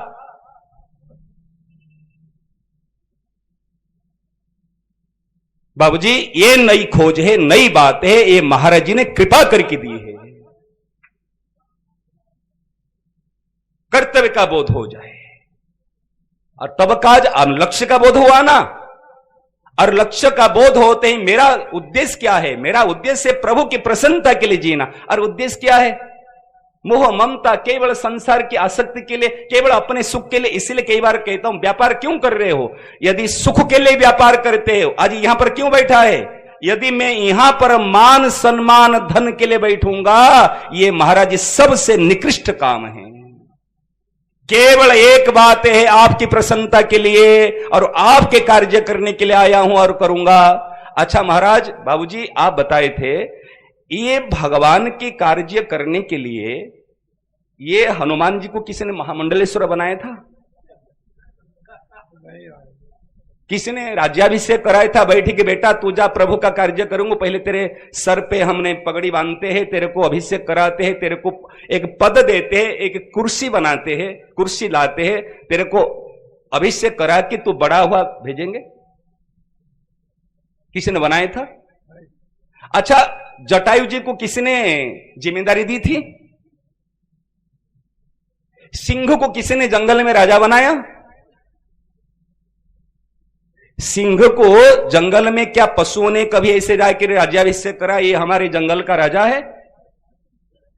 महाराज जी सेवक के लिए कुर्सी की जरूरत नहीं है, सेवक के लिए पद की जरूरत नहीं है, सेवक के लिए केवल लक्ष्य उद्देश्य और उनकी प्रसन्नता की जरूरत है। कोई पद की जरूरत नहीं है, कोई कुर्सी की जरूरत नहीं। कुर्सीधारी पदधारी तो बैठे रहेंगे कुर्सी और पद में, लेकिन करने वाला तो कार्य कर लेगा। हनुमान जी को कौन सी पद मिला था? इनको कौन सी कुर्सी मिली थी? महाराज जी सार बात यही है, मैं सबसे निवेदन करके कहता हूं अपने आप को मानो मैं सेवक हूं, मैं स्वामी नहीं हूं, मैं मालिक नहीं हूं, मैं सेवक हूं, मैं परिवार का सेवक हूं। पहले शुरू करो, मैं परिवार का मालिक नहीं हूं, मैं परिवार का सेवक हूं। सेवक सबका करता है और सबका सुनता है। जो सेवक होता है उनको कह रहे रामो तू जाके वहां से सामान ले आना, हाँ हाँ हाँ साहब, अरे वो गाड़ी ये कर लेना, अरे दुकान में चले जाना, अरे उनको छोड़ के आ जाना। क्या मना करेगा क्या सेवक? जो काम जैसे कराओगे वो काम ऐसे कर लेगा और सबकी डांट फटकार गाली को भी सुनेगा। सुनता नहीं सुनता? सेवक महाराज सबका सुनता। अच्छा मालिक का सेवक जो आपने अपने सेवक रखा, यदि आपका पोता आपकी पोती उनको अपमान करेगा गाली देगा तो आप रखोगे? आपको कुछ कह दे लेकिन आपका सेवक आपका परिवार का सेवक, ऐसे महाराज जो भगवान का सेवक होता है ये पूरा संसार का सेवक होता है। किसी को भी अपमान नहीं कर सकता। आज अब बात सुनो, आपको कहा था ना याद दिलाने के लिए, इनको कहा था एक बात बाबूजी, कल जो आप दो बात बताए ना ये बात मन में थी, बिल्कुल सार बात आपने कहा था। यहां पे एक महाराज जी ने जो सार बात बताई थी, एक सेवा करना, एक भजन करना, ये ही पुरुषार्थ है, परम पुरुषार्थ है, और कोई परम पुरुषार्थ नहीं है। ये साधक संजीवनी में महाराज जी की प्रमाण से बता देता हूं आपको। इसीलिए कहता हूं संजीवनी को सदैव पास में रखो। देखो ये आपका 7वां अध्याय 8 नंबर श्लोक, 8 नंबर श्लोक के 511 नंबर पेज का दूसरा पैराग्राफ, पौरसम नृषु। क्या महाराज जी के शब्दों में, कितना बढ़िया बात महाराज। मनुष्य में सार चीज जो पुरुषार्थ है वह मेरा स्वरूप है। बाबूजी आपके सामने क्या है बताऊं? मैंने पढ़ा हुआ भाई जी। हाँ मुझे याद है। याद है आपको? ये पुरुषार्थ के नाम पर आजकल हमारे यूथ बच्चे, और हम भी करते थे, 18 घंटा पढ़ते थे। अभी भी हमारे जो यूपीएस की तैयारी बच्चे कर रहे हैं ना, उनको भी 18 घंटा के मैं टाइम टेबल बना के दिया हूं, टाइम मैनेजमेंट। लेकिन ध्यान रखना, मेरे जीवन में एक सूत्र था, hard work plus willpower equal to success. परंतु उसमें से हमने, एक रिटायरमेंट अफसर थे, उन्होंने कहा था उसमें ब्लेसिंग्स को याद करना, माने बड़ों की कृपा भी चाहिए। कृपा कुछ समझते नहीं थे। तो इस प्रकार हार्डवर्क जो हम संसार के लिए करते हैं, महाराज ये बात पढ़ने के बाद में वास्तव में पुरुषार्थ, संसार के लिए जो पुरुषार्थ करते हैं वो पुरुषार्थ नहीं है। देखो 4 चीज देखो, धर्म, अर्थ, काम और मोक्ष, 4 चीज है ना। और हमारे वास्तव में धर्म और मोक्ष के लिए पुरुषार्थ करना चाहिए, अर्थ और काम के लिए पुरुषार्थ नहीं करना चाहिए। और हम जितने पुरुषार्थ करते हैं किसके लिए?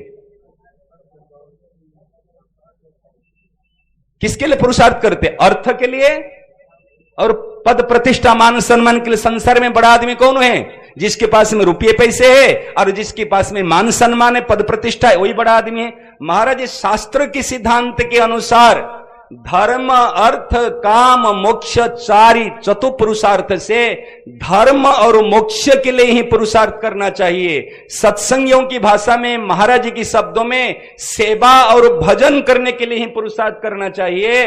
अर्थ और काम के लिए कभी पुरुषार्थ नहीं करना चाहिए। और हम सभी किसके लिए पुरुषार्थ करते हैं? बताओ बताओ ना। और प्रमाण बता रहे, यदि भागवत में बात आई, महाराज बिना, अच्छा मुझे बुखार आ जाए, मेरे घाटा लग जाए, इसके लिए कोई पुरुषार्थ किया? बिना बुलाए, बिना चाहे यदि दुख अपने आप आ सकते हैं, क्या बिना बुलाए, बिना चाहे सुख अपने आप नहीं आएंगे? प्रमाण बताओ। कोई दुख नहीं चाहता, कोई बेइज्जती नहीं चाहता, कोई अपमान नहीं चाहता, कोई घाटा नहीं चाहता। बिना बुलाए, बिना चाहे यदि दुख अपने आप आ सकता है, इसे बिना बुलाए, बिना चाहे सुख अपने आप आकर के मिलेगा। ये तो प्रहलाद जी कह रहे हैं। प्रहलाद जी यही तो कह रहे। हाँ, प्रहलाद जी वही कह रहे। भागवत में यही बात, यही भागवत 3 स्कंद में मैत्रेय और विदुर जी के संवाद में यही बात आई है। यही बात आई है, जगह जगह पर बात आई है। अपने केवल इंद्रिय सुख के लिए कार्य कर रहे हैं, और अपने जितने भी कार्य कर ले, मुझे सुख मिले, मुझे अर्थ मिले, यही तो महाराज बंधन का कारण। यज्ञार्थात कर्मणो नेत्र लोकयम कर्म बंधन, ये बंधन का कारण। तो पुरुषार्थ कहां करना चाहिए? पुरुषार्थ केवल धर्म के लिए, धर्म माने कर्तव्य, और मोक्ष, मोक्ष माने लक्ष्य प्राप्ति। चाहे मोक्ष कह दो, चाहे प्रेम कह दो, चाहे ईश्वर, मोक्ष माने तो हो गए ना। पुरुषार्थ है 2 चीज के लिए करना। महाराज क्या बता रहे देखो, कि वास्तव में नित्य प्राप्त परमात्मा तत्व का अनुभव करना ही मनुष्य में असली पुरुषार्थ है। अर्थात स्वरूप बोध, स्मृति लब्धा, यही असली पुरुषार्थ है। ध्यान दे रहे ना? स्मृति लब्धा, स्वरूप बोध, यही असली पुरुषार्थ है। परंतु मनुष्यों ने अप्राप्त को प्राप्त करने में ही अपना पुरुषार्थ मान रखा है। एक एक वाक्य को देखे ना, अप्राप्त को प्राप्त करने में ही अपना पुरुषार्थ मान रखा है। जैसे निर्धन आदमी धन प्राप्ति में पुरुषार्थ मानता है, अपढ़ आदमी पढ़ लेने में पुरुषार्थ मानता है, अप्रसिद्ध आदमी अपना नाम विख्यात कर लेने में अपना पुरुषार्थ मानता है, इत्यादि। अपराध शब्द में एक रहस्य है। हाँ, क्या है? हाँ। वो वास्तव में प्राप्त नहीं होता है। हाँ, ये बता रहे महाराज जी, बता रहे कि निष्कर्ष यह निकला कि जो अभी नहीं है उसकी प्राप्ति में ही मनुष्य अपना पुरुषार्थ मानता है। पर यह पुरुषार्थ वास्तव में पुरुषार्थ नहीं है।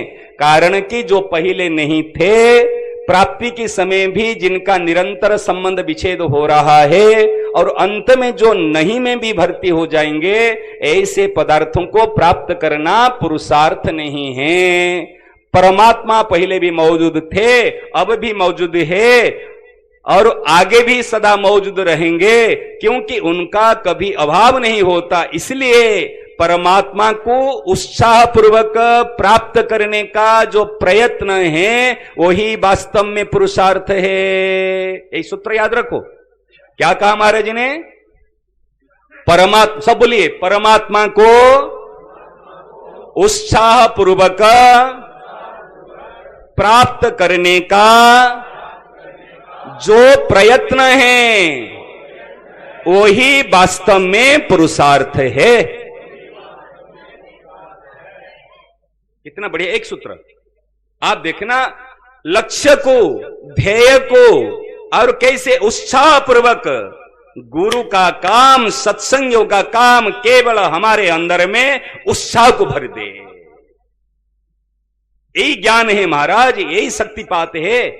आज ही रामकृष्ण परमहंस ने विवेकानंद जी के अंदर शक्तिपात अर्थात क्या है महाराज? उत्साह, तत्परता को क्रिएट कर लेना, बना देना, यही शक्तिपात है। और कोई शक्ति बाहर से कोई लाके थोड़ी घुसा देना। अब हम लेजीनेस होकर पड़े हैं, कायरता में पड़े हैं, यही तो जागृत करा दिए। तब काज लगी, राम काज लगी तब अवतार। महाराज जी इतने सा, इतने सुनते ही रिजल्ट अपने आप आ गया तुरंत। प्रयास, क्या अभ्यास करना पड़ा? वो कहते चलो मैं प्रिपेयर होता हूं, तैयारी करता हूं।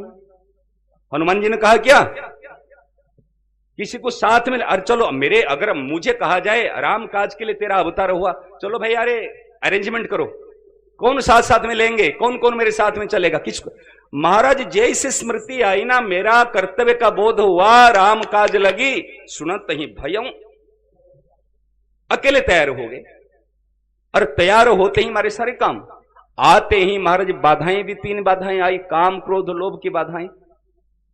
जैसे अगर लक्ष्य अगर पक्का हो, पूरा कर्तव्य का हो सामने, ऐसे ऐसे हमारे सूक्ष्म रूप धर की, विकट रूप धर की, कितने कितने 3 बाधाएं।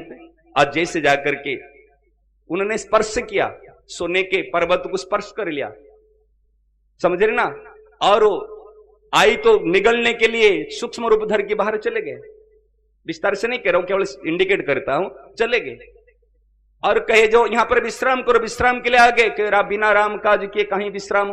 तो काम, क्रोध, लोभ तीनों सामने में आएंगे। महाराज साधक के जीवन में आते हैं। जब लक्ष्य का बोध रहेगा और कर्तव्य का बोध रहेगा, मैं किसी लिए घर छोड़ा हूं, मैं किसी लिए आया हूं, मैं किसी लिए कर्तव्य का होगा, वो रास्ता में अटक नहीं सकता। महाराज कल गंगा दशहरा, गंगा पूजन कर रहे थे। सेठ जी ने गंगा किनारे क्यों किया? गंगा जी वटवृक्ष कोई साधारण नहीं है, गंगा जी किसी का गोमुख से निकलती गंगा, समझ रहे ना? इतनी सी मुख है गोमुख, और निकलने के बाद में और कहां तक गंगा सागर अपने प्रियतम से मिलने के लिए दौड़ती है, धारा दौड़ती रहती है। कहीं बीच में अटकी, रुकावट आई, कितना भी रुकावट आने के बाद में प्रत्यावर्तन करके पूर्व जगह वापिस नहीं चली गई। उन्होंने जब तक अपने प्रेम प्रियतम से नहीं मिली, तब तक दौड़ती रहती, उत्साह को लेकर के, उमंग को लेकर के। अपने प्रियतम से मिलना है, कितने बाधा विघ्न कुछ भी हो जाए। आज एक बढ़िया बात मिली थी, महाराज जी हमारे यहां बैठे थे, किसी ने कोई बात चली तो कहे प्रतिकूलता तो आती है, कठिनाई तो जीवन में आती है। प्रतिकूलता, हम प्रतिकूलता कठिनाई को सोच करके मानते हैं ये कृपा नहीं है, ये तो बड़ा बाधक अवरोधक है। अरे भैया, साधक के जीवन में परिस्थिति नहीं आती, शरणागत के जीवन में परिस्थिति शब्द को डिलीट करो, वो हरि स्थिति है। परिस्थिति तो परिवर्तनशील स्थिति है। ये मानो अगर जीवन में कोई कठिनाई आए, वो कठिनाई नहीं है, this is my question paper.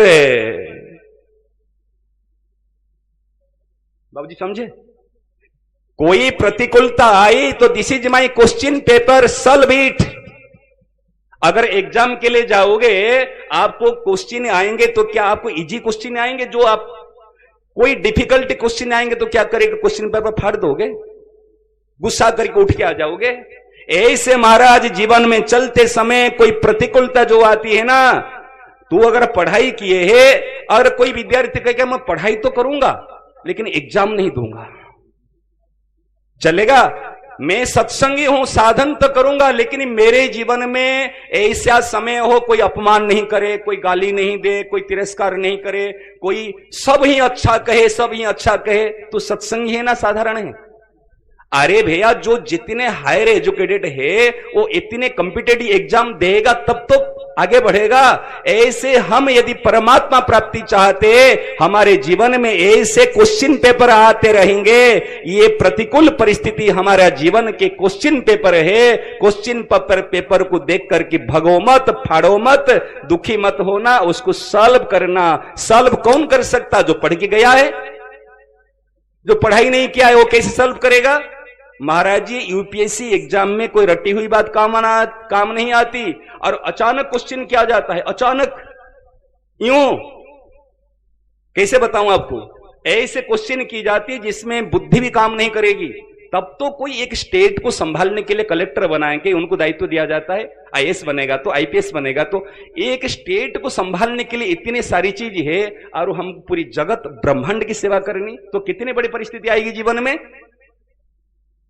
इसलिए इस चीज को ध्यान रखना चाहिए हमारे जीवन में। कोई भी प्रतिकूलता आती है तो ये प्रतिकूलता वास्तव में प्रतिकूलता नहीं है, कठिनाई नहीं है। हम बच्चों के लिए एक बात बता रहे, बाबूजी यहां जरूरत नहीं, फिर बता देते, आप बैठिए।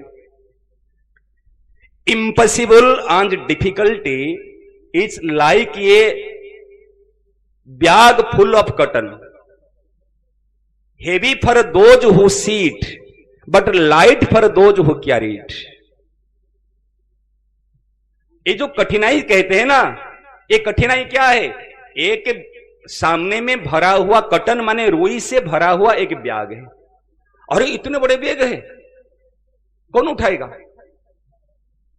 इतने बड़े बैग है, कौन उठाएगा? Difficulty like a bag full of cotton, heavy for those who seat but light for those who carry it. जैसे जाकर उठाओगे हल्का है। ऐसे जब तक कठिनाई को कठिनाई मानते रहोगे तब तक आपका जीवन में बोझा बन के रहेगा। इसलिए impossible is nothing, difficulty is nothing. Difficulty तो हमारे क्वेश्चन पेपर है, उसको सॉल्व करो। और कौन सॉल्व कर सकता है? हमारी मूल बात, दो चीज को ध्यान रखना जो कृपा से मिली है। तब काज लगी मम अवतारा, यदि आपका कार्य करने के लिए मेरा अवतार, तो मैं कौन हूं? मैं सेवक। सो अनन्य जाके असी मति न टरई भगवंत, मैं हम तो गा देते इस पद को। सो अनन्य न अन्य जाके असी मति न टरई भगवंत। आगे, मैं सेवक रघुपति पति मोरे, मैं सेवक सचराचर रूप स्वामी भगवंत, रूप राशि भगवंत। मैं सेवक सचराचर रूप राशि भगवंत, मैं सेवक हूं। इसलिए महाराज, हम अपने आप को, मैं खुद का सेवक हूं, मैं परिवार का सेवक हूं, मैं समाज का सेवक हूं, मैं संस्था का सेवक हूं, मैं देश का सेवक हूं, मैं परमात्मा का सेवक हूं। केवल सेवक मान करके कार्य कीजिए। सेवक मानोगे तो क्या करोगे? सबके काम आओगे। फिर हमारे सूत्रों की याद देना, जो बात चली थी, मैं सबके लिए हूं, सब कोई सब कुछ मेरे लिए नहीं है। अगर सेवक मानोगे, अपने आप को स्वीकार करोगे रियल, तो कोई दुखी करा देगा, कोई अपमान करा देगा, कोई आसान दिला देगा। मैं सबके काम आने वाला हूं, परिवार के काम आऊंगा, समाज के काम आऊंगा। आज हमारे कंप्लेन कब आते हैं? अरे संस्था ने अभी सफाई, कमरा सफाई नहीं है, अरे ये गंदगी पड़ी है, ये व्यवस्था नहीं है। क्यों भैया? मैं कहता हूं, आप अपना कर्तव्य को पालन करोगे तो कभी, जो अपना कर्तव्य का पालन नहीं करता वो कंप्लेन करता है, और जो अपना कर्तव्य का पालन करता है वो कंप्रोमाइज करता है। Not complain, do compromise. जब तक कंप्लेन करते रहोगे तब तक साधक नहीं हो। केवल शिकायत शिकायत शिकायत शिकायत, एक दूसरे के नाम पर शिकायत, एक दूसरे के नाम पर समालोचना, एक दूसरे के नाम पर केवल परिचर्चा, यही सीख लिया हमने, यही करते सत्संगी होके। मैं मेरा कर्तव्य का पालन करूं। अरे सरकार ने रोड नहीं बनाया, सरकार ने गंदी कर लिया, सरकार ने साफ नहीं किया, क्यों सरकार के पीछे पड़े हो? क्यों संस्था के पीछे? मेरा क्या कर्तव्य है? मैं पूरी रोड को सफाई नहीं कर पाऊंगा, मेरे द्वार के सामने तो मैं साफ कर लूंगा। एक कर्तव्य का पालन कर लो।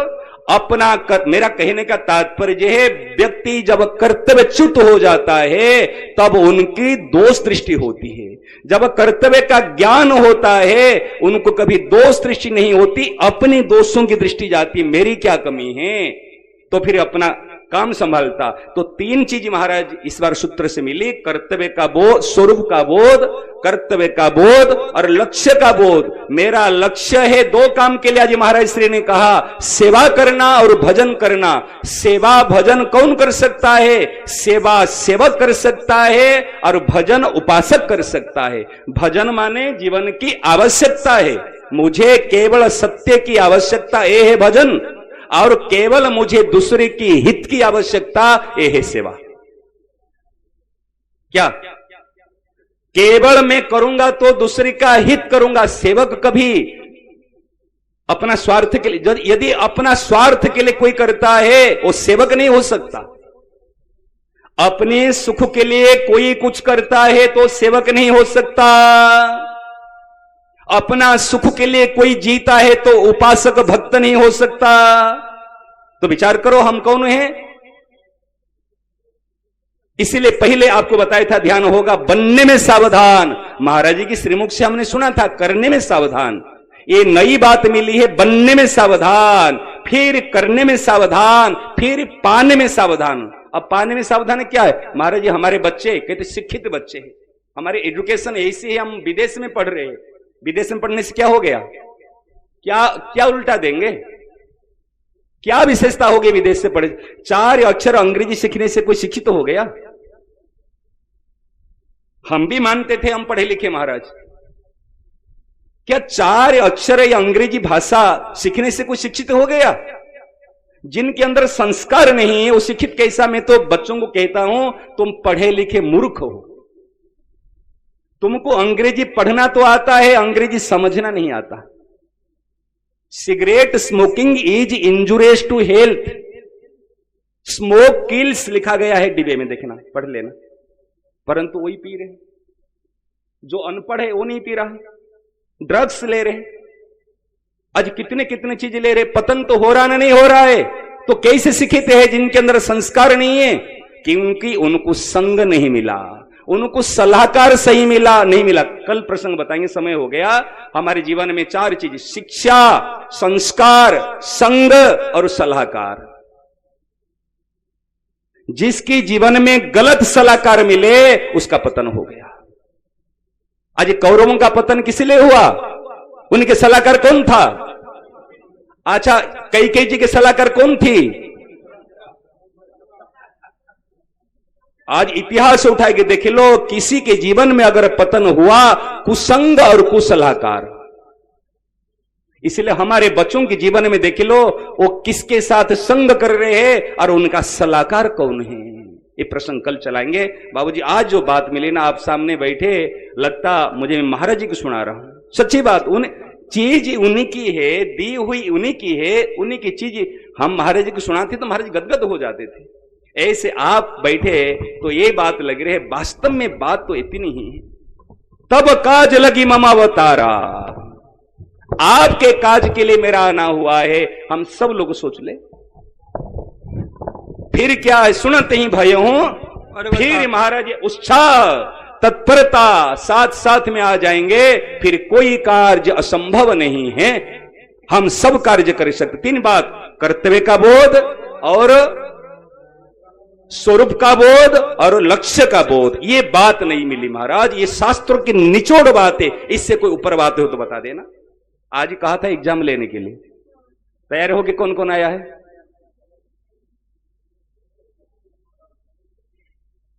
महाराज आज तो समय हो गया, लेकिन आज थोड़ा सा, आज एक दिन का टाइम दे दे कल का। बाबूजी हम एग्जाम लेते, हमारे ऐसे पढ़ाई नहीं होती। हमारा पूरा सत्संग ये विद्यालय है। सत्संग केवल व्यसन का विषय नहीं है। सत्संग क्या है? सत्संग एक विद्यालय है, सत्संग एक न्यायालय है, सत्संग एक चिकित्सालय है। यहां पर इलाज होती है, यहां पर न्याय किया जाता है। न्याय किसके लिए? न्याय अपने लिए। आज मैं क्यों गलती किया, आज मैं क्यों प्रार्थना में नहीं आया? स्वामी जी महाराज जी की प्रार्थना में नहीं आते तो भूखे रहते थे हम, एक समय का भोजन नहीं मिलता था, एक समय का भोजन नहीं मिलता था यदि प्रार्थना में नहीं आएंगे। और वर्तमान कोई आया कोई नहीं आया कोई परवाह नहीं है। न्याय जब तक अपने लिए नहीं करोगे कोई साधक नहीं बन सकता। सेठ जी ने क्या कहा था, यदि पर स्त्री के प्रति कभी मेरी दृष्टि चली जाएगी, मैं सूर्य भगवान से शपथ करके रखा हूं, तो मैं वहीं मुझे भस्म करा दे। अब बताओ कितना बड़ा कठोर न्याय। ऐसे अपने पर न्याय, मैं जब तक ऐसे नहीं करूंगा, न्याय जब तक अपने पर नहीं करोगे तब तक साधक नहीं बन सकते। और दया जब तक दूसरे पर नहीं करेंगे तब तक साधक नहीं बन सकते। हम दया अपने लिए और न्याय, ये कोई साधक है? महाराज जी ऐसी बात है, हमको तो महाराज जी ने माला माल कर देंगे। आज आपने तो मोहर लगा दी, आज हम जो बता रहे थे बिल्कुल मोहर अभी अब कह सकते हैं। सेठ जी की बात है, वाक्य है। महाराज जी इतनी बात क्यों भटको भैया? अब इस बात को लेकर कल एग्जाम हमारे 27 तारीख से कल तक जो जो बात हुई है एक बार देख लेना। ये बात सुनने की बात नहीं है, एक एक सूत्र को नोट करना है और हृदय में स्वीकार करना। एक बात से काम बनेगा, सही ना? नहीं। इसीलिए जब तक हम गोमुख से निकले, जब तक वहां नहीं पहुंचे, गंगा सागर में नहीं मिले, उनकी प्रसन्नता को पूरी प्राप्त नहीं किए, तब तक हमारी यात्रा बंद नहीं होगी, तब तक हमारी यात्रा बंद नहीं होगी। महाराज लंकिनी ने, समय तो हो गया, क्षमा चाहता हूं, ऊपर हो गया, बोलना नहीं चाहिए, बंद कर देना चाहिए। बात याद आई, लंकिनी ने जब भेजा उनको, ये सत्संग हुआ, अब प्रकरण नहीं कहता हूं, उस समय में लंकिनी ने एक बढ़िया बात कही हनुमान जी को, प्रवेशी नगर कीजिए सब काजा, हृदय राख कौशलपुर राजा के प्रवेशी नगर कीजिए सब काजा। जब जामबान जी कहते मैं जाकर वहां क्या करूं, कि वहां पर जाकर के कई त्रिकुट को उठा के ले आऊं, सावन को मार के, कुछ नहीं करना, जाके केवल समाचार जाके देना सीता जी कहां है। जब वो काम सत्संग हो गया, सत्संग का रिजल्ट मिला, उन्होंने कहा प्रवेशी नगर कीजिए सब काजा। के मैं इसीलिए कहता हूं आप महाराज जी की प्रसन्नता है। तो हनुमान जी कैसे इंडिकेट कैसे मिला, संकेत कैसे मिला? लंकिनी ने कह दिया प्रवेशी नगर कीजिए सब काजा। पहले तो आज्ञा नहीं थी लंका जलाने का, जामबान ने कहा था जाके केवल कुछ नहीं करना, जाके केवल देख करके उस समाचार ला के देना, जो करना है राम जी करेंगे। और लंकिनी ने क्या कहा, प्रवेशी नगर कीजिए सबका। अगर कीजिए सब काजा के तो भी नहीं करते, फिर कहते हृदय राख कौशलपुर राजा। अरे कह दिया तो हृदय में कौशलपुर राजा को रख करके फिर काम करना, कि मेरे हृदय में कौशलपुर राजा को मैंने धारण कर लिया और आज्ञा उनकी हो गई, अब कीजिए सब काजा, अब करो। महाराज क्या विचित्रता है, ऐसे महाराज हमारे साधुओं का जीवन होना। ये नई बात मिली ना, तब काज लगी मम अवतारा। चलो जी महाराज पीड़द बंका पाए, लागू जी महाराज पीड़द बंका, पीड़द बंका कट तोड़ी लंका, पीड़द बंका कट तोड़ी लंका पाए, लागू जी महाराज पीड़द बंका पाए, लागू जी महाराज पीड़द बंका। गुण थारी माता गुण पिता है, गुण थारी माता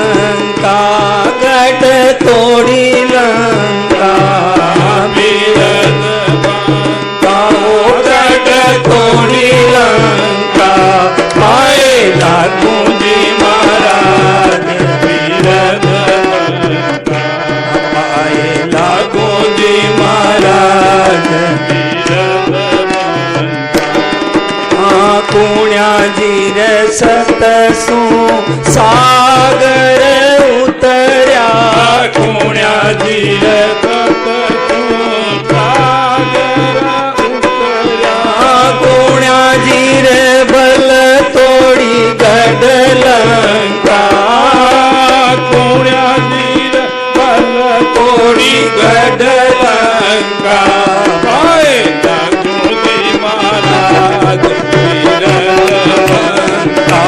पाए लागू जी महाराज पाए लागू जी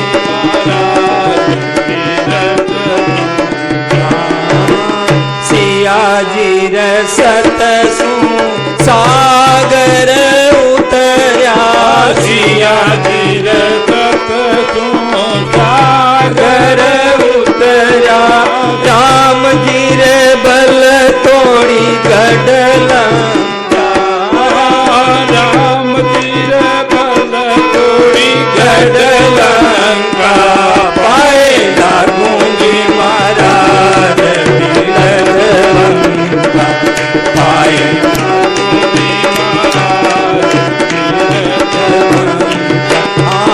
बीरद बंका गढ़ तोड़ी लंका बीरद बंका गढ़ तोड़ी लंका पाए लागू जी महाराज बीरद बंका पाए लागू जी महाराज बीरद बंका रावण मार अहि रावण मार्यो रावण मार अहि रावण मार्यो कुंभकर्ण पर बाजे डंका कुंभकर्ण पर बाजे डंका पाए लागू जी महाराज बीरद बंका पाए लागू जी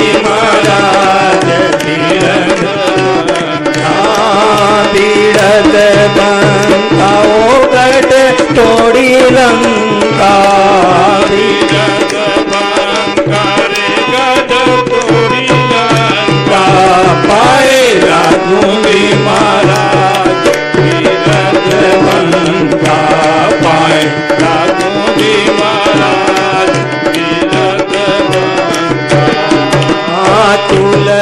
तुलसीदास आस रघुवर की तुलसीदास आस रघुवर की तुलसीदास आस रघुवर की तुलसीदास आस रघुवर की असुर मार मेटी शंका असुर मार मेटी शंका पाए लागू जी महाराज बीरद बंका पाए लागू जी महाराज बीरद बंका पाए लागू